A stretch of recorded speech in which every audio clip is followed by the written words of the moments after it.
Back in 2014, I gave a lecture for the Likhaan UP Institute of Creative Writing, titled Myth and Writing. It distilled my ideas on the role that mythological thinking plays in literary creativity, and I ended my lecture with a reading of a few of my poems, all mythopoetic retellings. Gilda was already having difficulty walking then, but she attended my lecture. She even joined us for merienda right after, at the Likhaan's office on the second floor of the old faculty center. This meant she had to navigate using her walker the steps of 2 full flights of stairs.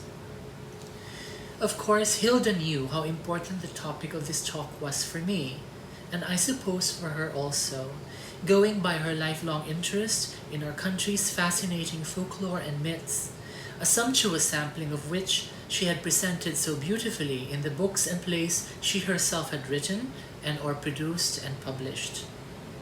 2 examples just now come to mind, the Soul Book and the Body Book. These wonderful Filipiniana titles have proved indispensable to my own poetic and critical work, and indeed they constitute luminous intertexts to a couple of my own books. For our Hilda Fest, allow me to read my own retelling of the cosmogony or creation story of the Panay Bukidnon people, which I believe I also read at that lecture. It begins with an epigraph, a quote that I sourced from an earlier retelling also by me.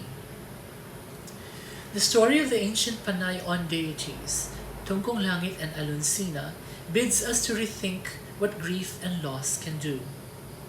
As this creation myth reminds us, and as this tribute itself performs, melancholy can be generative, for it is also the occasion for creation and creativity. Alunsina's return. She was not there. Legend of the Sifo. In his version of their story, she orphaned him with her decision to disappear. A child, he quickly trusted his hands and the wondrous things they could accomplish. Sun, wind, rainbow, the cool green fastness of earth, and those rhythms, breathing in their vessels of clay, he set to stand, to break upon it. Of his handiwork, she likes the ocean best, a blue immensity, casting shadows over the gaze that sinks, always seeking its bottom. Tasting the salt and sifting the tide with her dim fingers, she understands he caused the sea for her, a pure and constant mirror of what, to him, she must have been.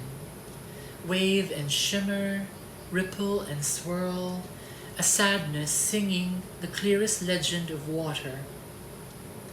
But even here, he was mistaken. She was never as simple as any shape he could conjure. Staring at the sharp horizon of his mind, sometimes she wonders if he ever knew her at all. Even now, she feels he waits, crouched before the farthest shore, or perched upon the sunset's riot of oyster and blood, for her return.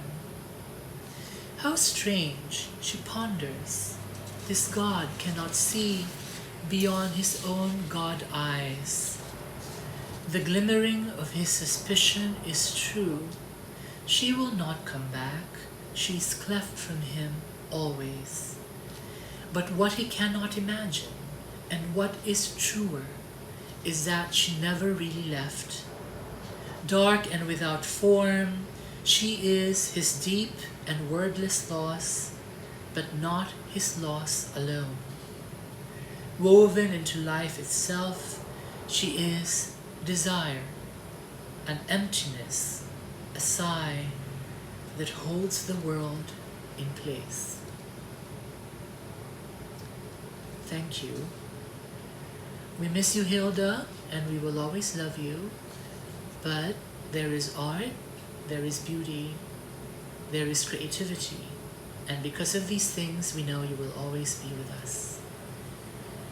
Good evening to everyone.